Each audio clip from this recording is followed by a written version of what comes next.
Boa noite a todos meus amigos ouvintes do vlog do Conde Louco da Noivo. Uma das explicações mais sofríveis sobre a Trindade e sobre Theotokos, com certeza ouvi do nosso querido Iago Martins, dois erros de teologia, dizendo que Maria é e não é mãe de Deus, porque, segundo a lógica dele, não, Maria é mãe de Jesus Cristo, mas não é mãe de Deus Pai e mãe do Espírito Santo. Só que ele ignorou uma seguinte questão, né? O que define a Trindade enquanto unidade é a substância. Ou seja, nós temos três pessoas da Trindade, três pessoas distintas, mas que têm a mesma substância divina. Ou seja, existe uma unidade substancial entre as três pessoas. Logo, quando nós afirmamos que Maria é mãe de Deus, nós estamos afirmando que a substância do Pai, a substância do Espírito Santo está também no Filho. Logo, ele dizer que, olha, Maria pode ser mãe de Deus, Filho e não sei o quê, isso aí é uma diferença completamente inócua. Claro que Maria é mãe de Deus justamente porque Jesus Cristo, tendo a substância do Pai e do Filho, está no ventre dela. Eu fico assim perplexo do como os dois erros de teologia não conseguem entender pontos básicos da fé cristã. E mais outro erro dele, falando sobre a questão de Cantares de Salomão. E Cantares de Salomão não poderia ser uma representação adequada para a relação de Cristo e a igreja. Só que existe um problema na argumentação dele, né? Porque ele acha que aquilo ali, biblicamente falando, não seria aceitável. Meu querido Iago Martins, mas está na Bíblia. Cantares de Salomão não foge do cânon bíblico. Logo, não seria contraditório fazer uma equiparação analógica, não? Ou então uma retratação entre a relação de Cristo e a igreja, como a sua noiva. O próprio Paulo de Tarso, quando fala da relação do homem e da mulher, ele fala da relação de Cristo com a igreja. Ou seja, Vossa Senhoria faz alguns deslizes teológicos porque, no fundo, o fundamento da sua opinião não é a verdade. O fundamento da sua opinião é o seu ego. Porque muitas vezes, quando o protestante pega a Bíblia e faz as interpretações que convêm ao seu raciocínio, eles sempre ignoram que existe uma história de 2000 anos. Existe um testemunho de 2000 anos de história cristã. E nós não podemos fugir deste testemunho justamente sob pena de contradição, porque o Espírito Santo, se ele assiste a igreja até a nossa atualidade e assistirá a igreja até o final dos tempos, junto com Cristo, cabeça do corpo místico, logo, nós não podemos ignorar o fato de que a verdade cristã precisa de uma continuidade. E a verdade cristã precisa ser preservada. E existe um núcleo onde essa verdade cristã foi preservada. Só na Escritura? Obviamente que não. Historicamente falando, isso é errado, isso é falso. A Bíblia Sagrada jamais poderia totalizar o pensamento cristão. Justamente porque a verdade cristã não somente está na Sagrada Escritura, uma parte dela é revelada, como também a igreja. E nós temos que entender que o texto bíblico é parte da memória da igreja, e não o contrário. Não é um livro tirado da igreja e interpretado conforme o livre exame do Iago Martins e 9.900 seitas protestantes, ou 9.900 interpretações protestantes, ou então, como está acontecendo agora na maior crise do protestantismo, é o fato de que há uma subjetividade. Nós temos hoje em dia o fenômeno do desigrejado. Por quê? Porque o conceito de igreja desapareceu. Não existe mais o conceito de eclésia, porque não existe continuidade da eclésia. Não existe continuidade das verdades da fé. Cada um cria o seu conceito de fé. É um conceito subjetivo. E isso é tão evidente como nós vimos hoje, por exemplo, recentemente, na exposição do Bernardo Kister, junto com o jornalista e professor Olavo de Carvalho, refutando as baboseiras de Iago Martins. Ou seja, muita gente diz que o Kister fez ironia, fez sarcasmo, etc. Eu não vejo problema algum nisso, porque eu penso que o Iago Martins se leva muito a sério e convém dizer, só muita gente tonta é que realmente leva a sério. Só gente muito tonta é que vai levá-lo a sério mesmo. Porque ele mostra muitas deficiências do ponto de vista teológico, mas são as deficiências básicas dentro da própria concepção da reforma protestante. E por que isso? Por uma razão muito simples. Como o próprio Bernardo Kister já falou, não existe fé protestante, existem fés protestantes. E observem que a palavra protestantismo pegou muito bem a essa, entre aspas, tradição de rupturas introduzida pelo ex-monge Martin Luther, ou Martin Lutero, e que depois veio Zwingli, Calvino, enfim, Armínio, e aí vem a esculhambação doida, porque no final a sina do protestante é simplesmente protestar. Nunca construir, nunca edificar, mas sempre cair num eterno ceticismo. E observem que, além desse problema sério que há no sentido da própria definição do conceito da fé protestante, porque observamos inúmeras confissões, né? Confissões de Westminster, confissões de Augsburg, enfim.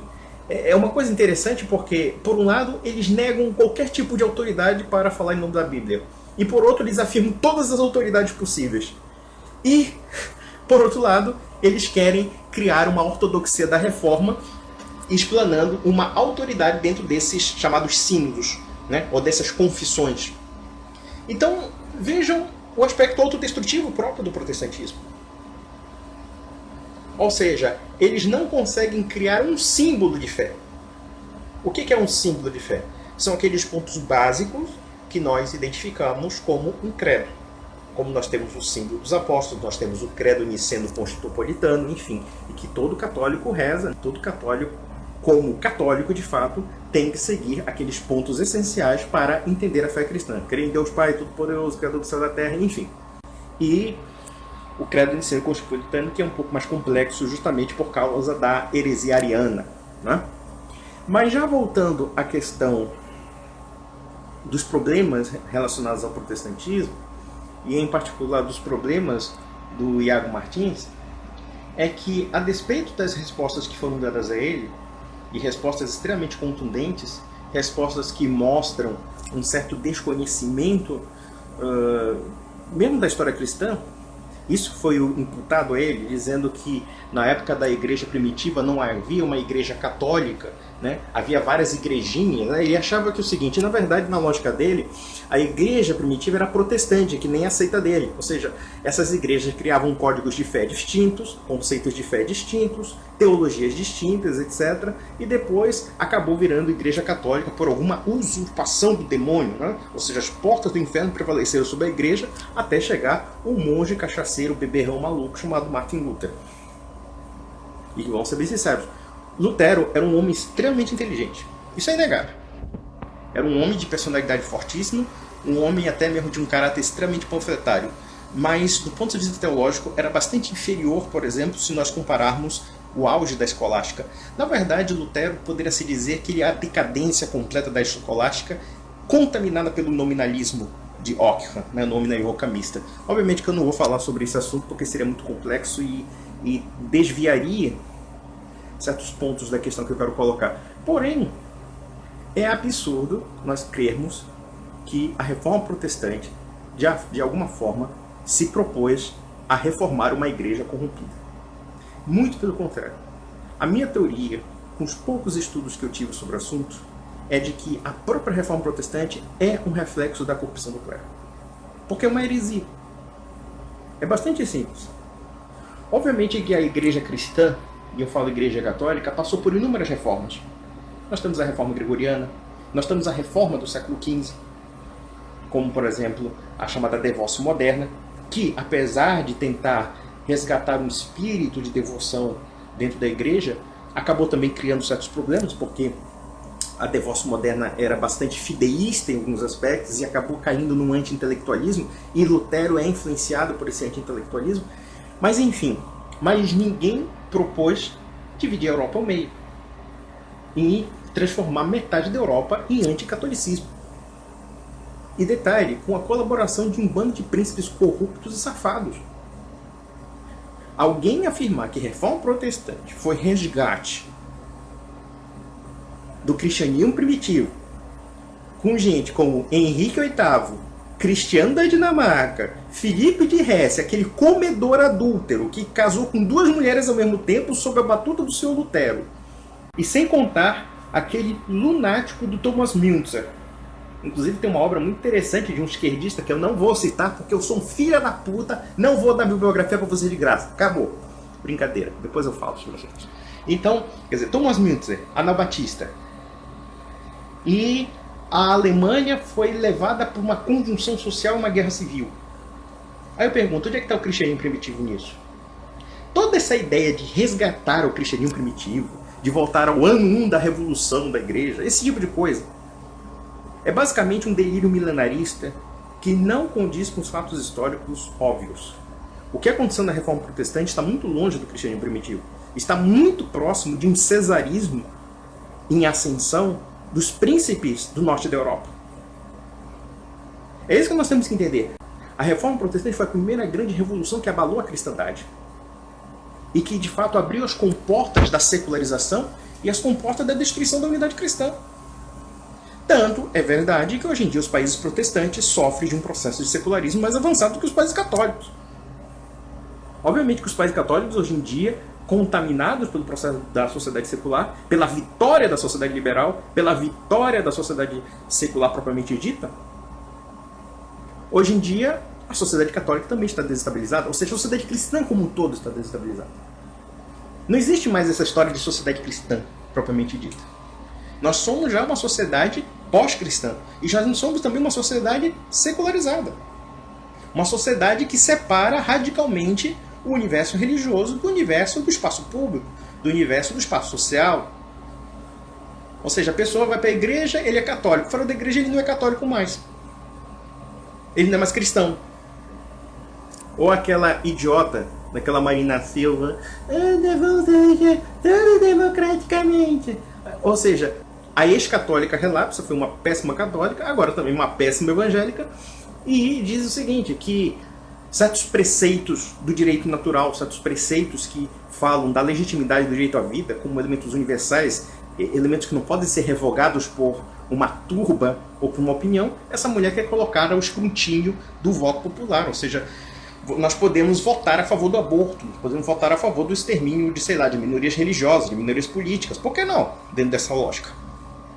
Mas é isso que é o grande problema da secularização, entre inúmeros outros problemas, e que, de fato, surge por conta da reforma, porque foi a reforma protestante que, sujeitando a igreja ao nascente Estado, e, por outro lado, separando a fé da sociedade, da política, hoje nós percebemos o cristianismo em decadência. E basicamente é isso que é a reforma protestante. É a ruptura. É a ruptura das rupturas que geraram outras rupturas. E o protestantismo só vive e só renova através de rupturas.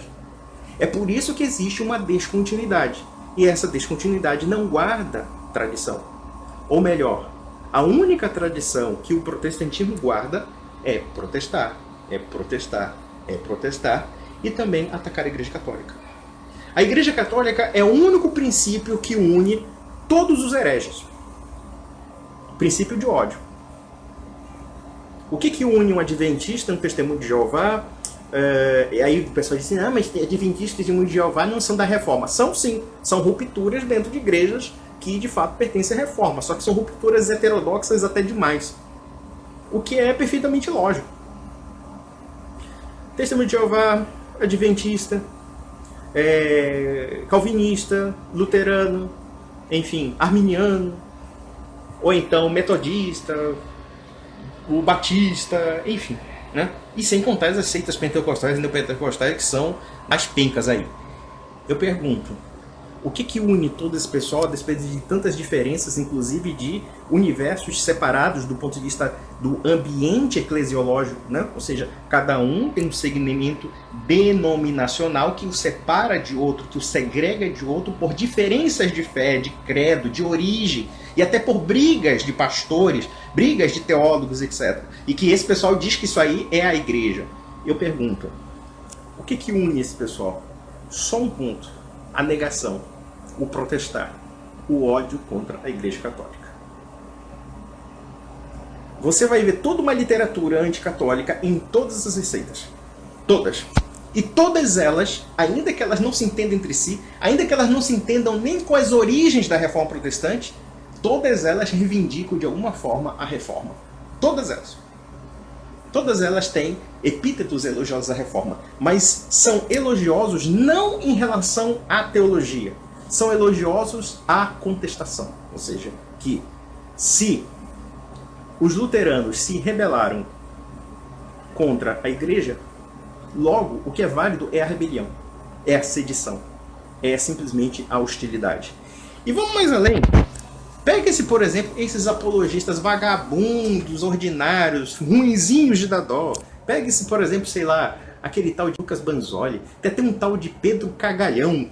O Pedro Cagalhão que se acha historiador e ainda defende coisas como, por exemplo, a perseguição contra os católicos na Revolução Francesa. Mas isso é óbvio.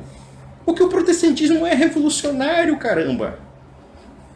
O protestantismo defendeu todas as revoluções anticatólicas. De onde é que provém muitas das revoluções, se não dos países protestantes contra os católicos? Ou quando esses ambientes protestantes já estão secularizados e exportam suas ideologias para os países católicos.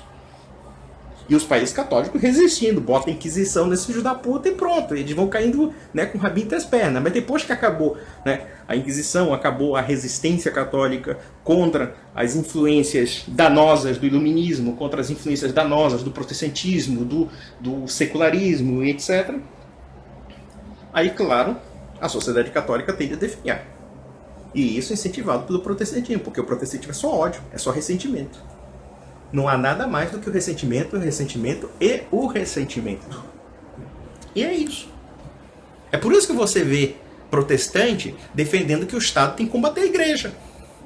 Que o Estado está certo, por exemplo, como na Revolução Francesa, um Estado pagão, né? Um Estado influenciado pela maçonaria, tem o direito de perseguir os católicos, porque, segundo eles, os católicos são perseguidores.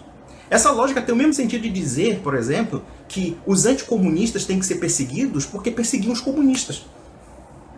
Aí pronto, dentro da lógica do cagalhão, dentro da lógica dos Banzoli, dos liberais e desses vagabundos, o que eles estão dizendo? Eles estão dizendo que nós temos que deixar realmente os hereges crescerem, nós temos que deixar, né, realmente os milenaristas, os fanáticos, os revolucionários crescerem para que quando eles tomem poder eles nos matem. Meus parabéns, vocês são os gênios da inépcia política. E vocês são ingênuos também da falta de conhecimento histórico. Porque nós percebemos aqui que a inclinação da tolerância, que esse pessoal exalta tanto, percebam que essa tolerância é seletiva. Porque para botar no cu de católico eles te defendem. Eles não são tolerantes com a gente. Nós é que temos a paciência, às vezes, de gravar um vídeo, de escrever um artigo, para responder um idiota como Banzoli, que faz um estrago tremendo no âmbito da fé. Ou uma toupeira como esse Pedro Gaião, que é um pseudo-historiador, homenzinho medíocre, homenzinho cheio de palpites estereotipados, parece que saiu realmente de uma escolinha, né, com todos aquela grade curricular do MEC. Ou então mesmo o Iago Martins, esse amiguinho de todo mundo, menos dos católicos, então mesmo católicos realmente nem se fala, o católico é o demônio na terra. Nós guardamos a Bíblia, nós guardamos todo o conhecimento cristão do ano de 1500 anos depois do advento de Cristo, e os caras ainda nos odeiam. Porque fodão são esses caras. Esses caras pegam a Bíblia e já se acham autoridade para realmente decretar e revogar dogmas, para decretar e revogar o que é cristianismo. Porra, que fodão vocês, hein? Gostosões, lindo, que delícia, cara. Puta que pariu. Então, meus amigos, é isso e até a próxima.